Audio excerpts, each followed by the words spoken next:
Motoring 2012 on TSN is brought to you by Michelin, a better way forward.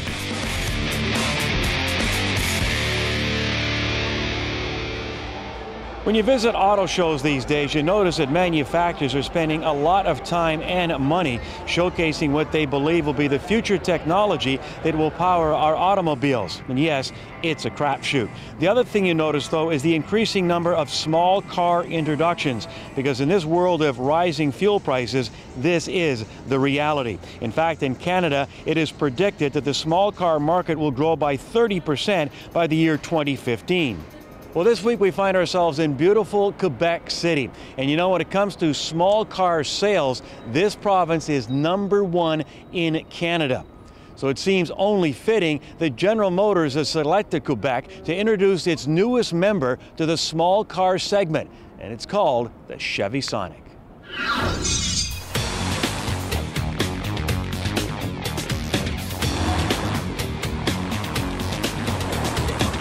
When you look at the different cars, available in this segment, personally, I think it's really vanilla. I think the Sonic is a design that's really going to stand out in the segment. Styling is really European. It has also very unique Chevrolet styling cues, like the exposed headlamps. So it's a car that's meant to stand out, whether you're looking at a 5-door hatch or a 4-door sedan. Again, no sacrifice on design.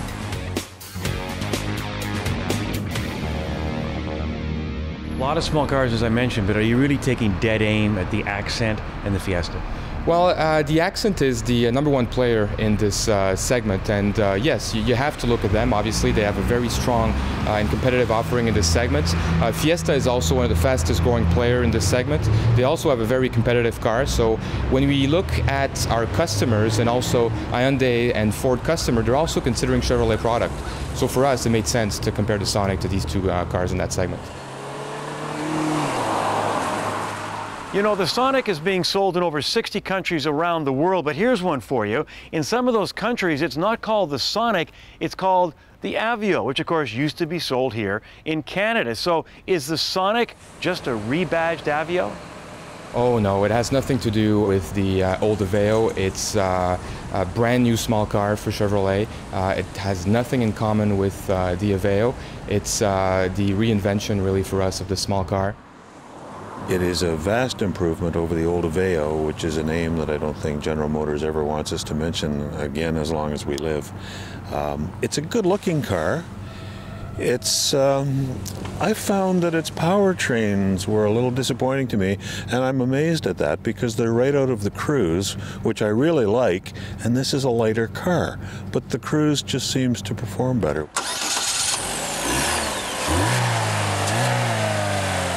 This next generation Sonic is equipped with the base engine 1.8 liter and the up-level 1.4 liter turbo. And this 1.4 liter turbo is the powertrain, the engine that we're really proud of. And it puts out strong torque at 145 foot-pound. It is the same powertrain as what we put in the Cruze, but because of the lighter weight of the Sonic, the acceleration performance and the fuel economy is better than the Cruze. You know, with small cars like the Sonic, safety is always an issue. And this car, like any other vehicle, of course, has to pass rigorous crash tests. But along with some active safety features like traction control and anti-lock brakes, we've got 10 airbags in the Sonic, including a couple to protect your knees. And the roof, sometimes a weak spot in a lot of cars, it's been reinforced to the point it will withstand the weight of 4 vehicles, which will be good news for drivers in Montreal. Chevrolet was starting from fairly far back. They're still playing catch-up. They've closed the gap, and one of these days they'll probably just close it entirely. It's a good time to be working at Chevrolet, and it's also a very good time to be shopping for a new car because we have finally something new to offer that is a no-compromise package that should make the shopping experience in the small car segment even better. Too many gray days for Canadian families. Details later on Kenzie's Point.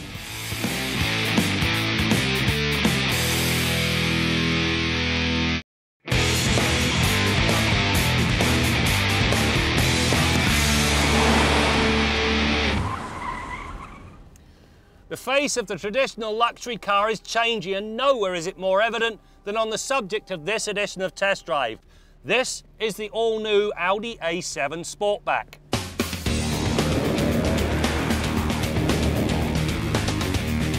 If you want to bring traffic to a standstill, park an Audi A7 in your driveway. The latest coupe sedan has perfect proportions and an eye-catching style that says sophisticated.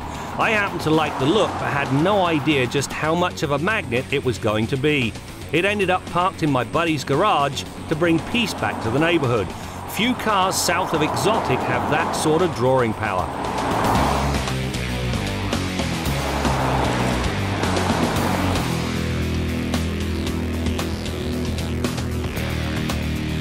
Originally it was acetylene or oil, then we got the bulb, the sealed beam, and of course the halogen headlight.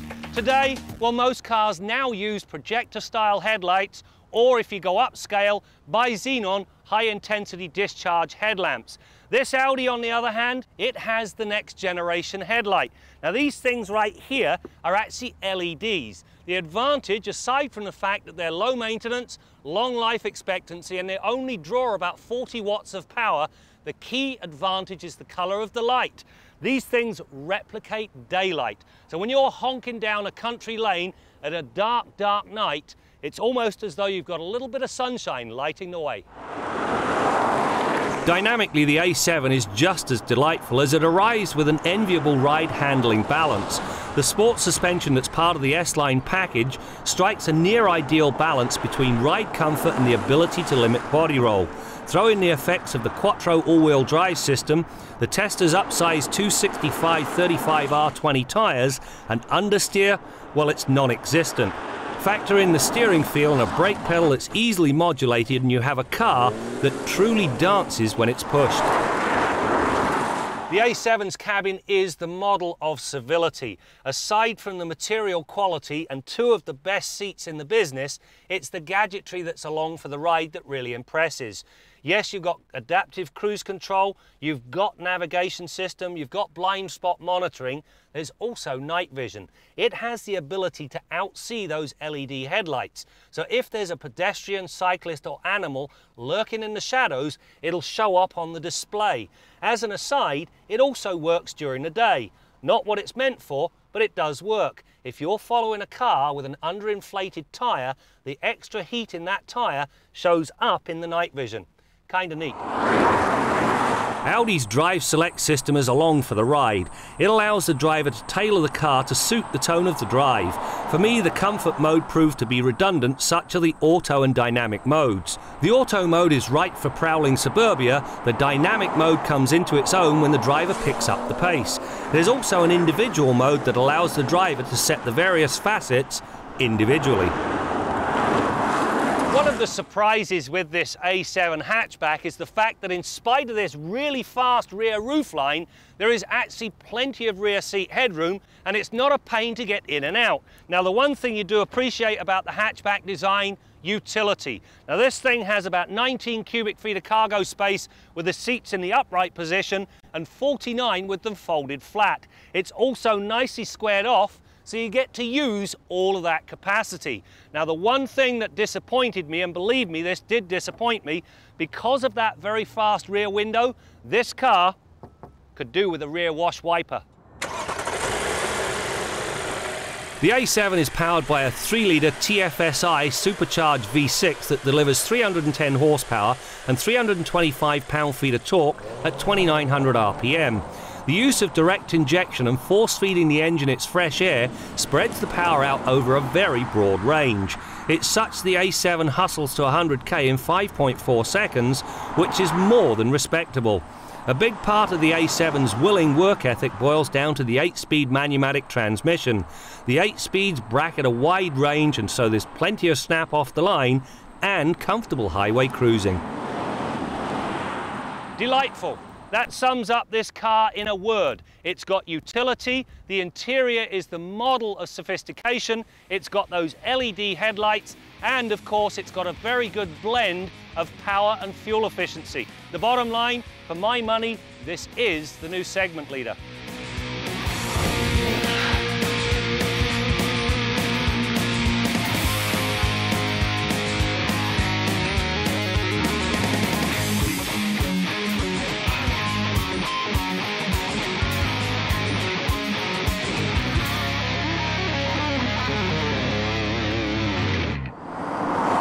Time to wrap up our long-term Chevy Cruze Eco. Now, Graham liked the car during his test drive, and our opinion has not changed after 6 months behind the wheel.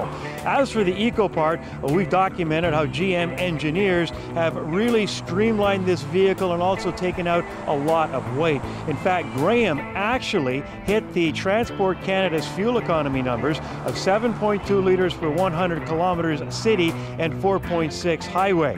As for me, well, I admit I've got a lead foot. I didn't get close, although my numbers were pretty respectable. And you know, good fuel economy is all about your driving habits. Even an electric car, if you drive it like you stole it, it's very quickly going to run out of juice.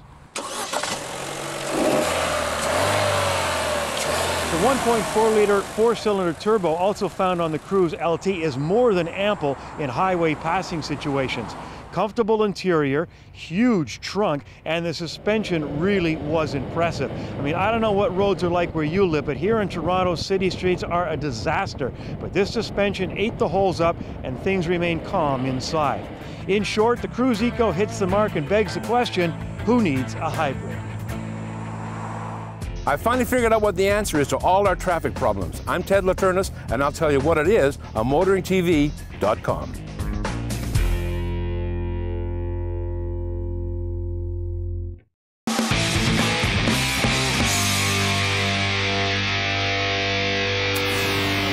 This is a different crowd. This is not duck hunters and country guys. This is a young urban market. Would I buy one? I don't think I spend $45,000 on one, but that's just me. You know, over the years I've discovered that if I don't like it, then there's another market that will probably buy it in vast numbers. So there you go. You know, some car makers today are concerned that young people do not have the same enthusiasm for cars as maybe my generation did. They're more interested in the latest iPod or computer. Well, here's a stat that may reinforce that thinking. General Motors says the target audience for this new Sonic are first-time car buyers, not in their 20s, but in their 30s. There's a lot of offering out there for used cars. You know, there's off-lease vehicle, you know, for your 4-year-old vehicle. There's also off-rental vehicle, you know, 6-month-old, and pretty much half the price of a brand new vehicle.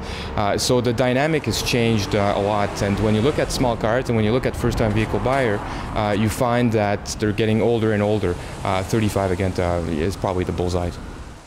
So there you go. All right, here's Bill Gardner with his tip of the week.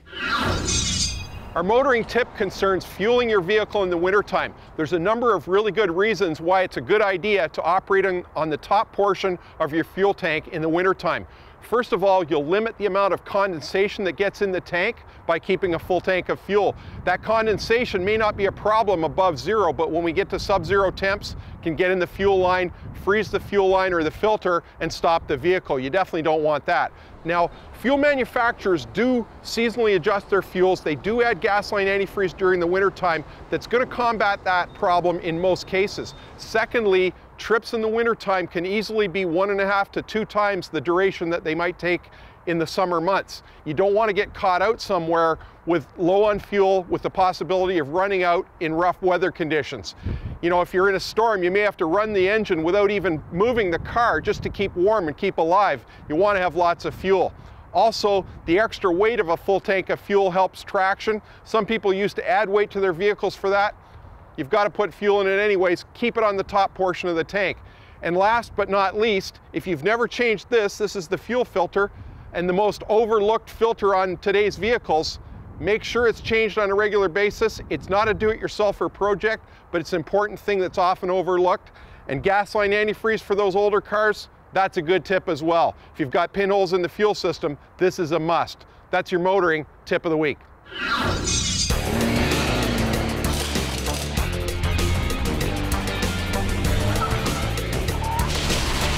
Michelin, a better way forward.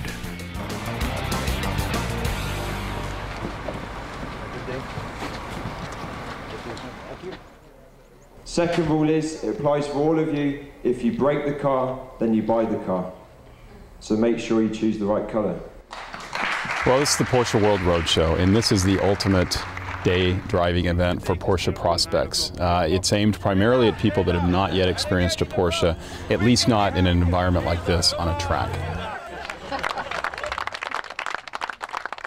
We have 13 track days from 14 of our entire network of dealers in Canada.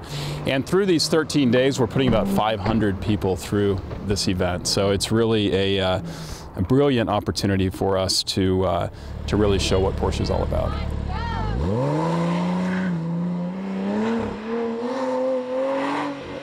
We have several elements. The one right behind us here is the slalom type course. We also have full laps around the beautiful Calabogie racetrack. It's a 5-kilometer track where we can really push the cars and get some speed.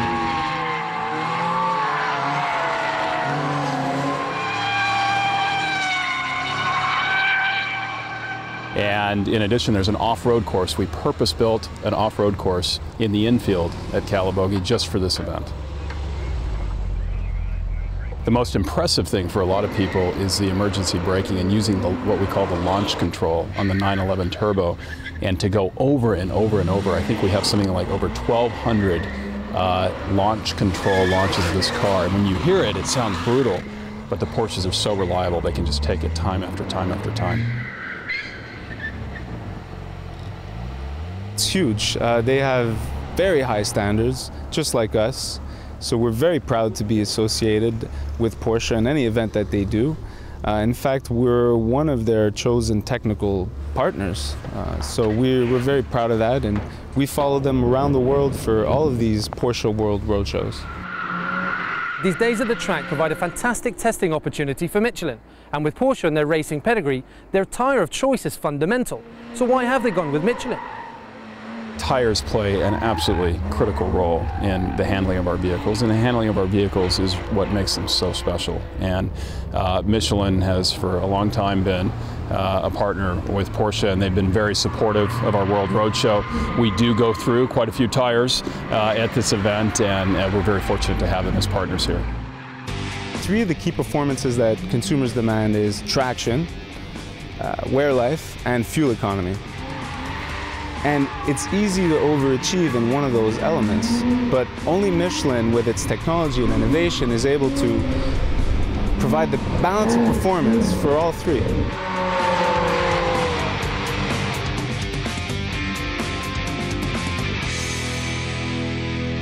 Closed captioning of Motoring 2012 is brought to you by Greener, fuel efficient, global. This is Chevrolet Now, driving our world forward.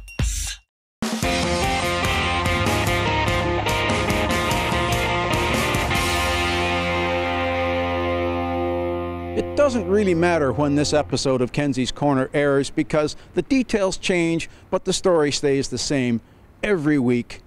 We kill too many people on our highways. The details this week: there's a young mother of 2 in the Niagara Falls region, had a minor collision on the highway. Truck went off the road, rolled over. She's not wearing a seatbelt. She's thrown out of the vehicle, crushed and killed. 2 kids grow up without a mom. In Alberta, 2 separate incidents. One single vehicle crash or rollover. 3 kids died. We don't know if seatbelts were an issue or not. Chances are they were, because rollovers, they're eminently survivable. And the other one, a drunk driver kills 4 kids coming back from a field party. Drunk drivers, seatbelts. Folks, it's the 21st century. Come on, get with the program. Because for all the Movember mustache months and pink ribbons and Terry Fox runs, the #1 cause of death to people aged 1 to 44 in this country is traffic crashes. Yeah, it's a tragedy if your grandpa dies of cancer at 75, but he's lived his life. We're killing people in the primes of their lives or who haven't even started their lives yet. Police officers, the #1 most dangerous thing they do? Drive. The most dangerous thing our soldiers do? Drive.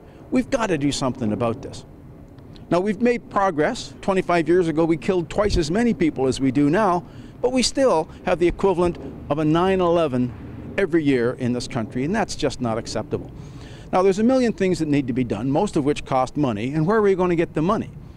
The jurisdictional requirements for traffic safety, motor vehicle licensing, driver's licenses, and so on, these are provincial responsibilities in this country. But I think it's time the federal government get involved, because they do have ways of controlling the purse strings.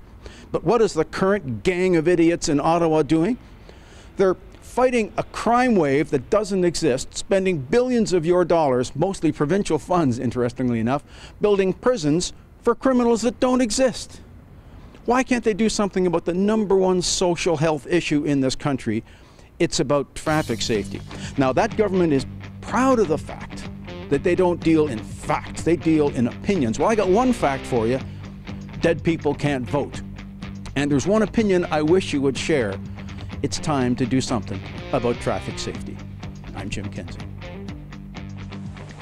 General Motors have been on a roll recently, finally building vehicles that consumers want rather than what it believes that you and I need. The question is, does the Sonic continue that momentum? The answer, yes. Yes, too, they are a little late to the party, and GM is well aware that the competition, namely the Accent and the Fiesta, will be stiff. What do I like about this vehicle? First off, the styling. Very important in this segment, and believe me, that hatch in particular is a real head-turner. Drivability, great around town, and terrific on the highway. Very quiet, and with that 6-speed transmission, the revolutions are low, and that turns into some good fuel economy. Now, I prefer a manual transmission in this size of vehicle, but I did enjoy driving the automatic. However, remember, it's a $1,300 option. The bottom line, the Sonic will be a player in this segment. It's not the cheapest of the group, but it's a vehicle you should put on your shopping list. Now, will it be a home run like the Chevy Cruze? You will decide that. That's it for now. We'll see you next time out as we continue to bring you more stories about cars and the people who drive them. What really shocked me most of all, you cannot turn off the electronic stability control. Now the problem with that is, in good old Canada, we get snow. If both wheels are in snow, both front brakes get applied, they shut the throttle, and guess where you're going? Nowhere. Motoring 2012 on TSN has been brought to you by Michelin, a better way forward.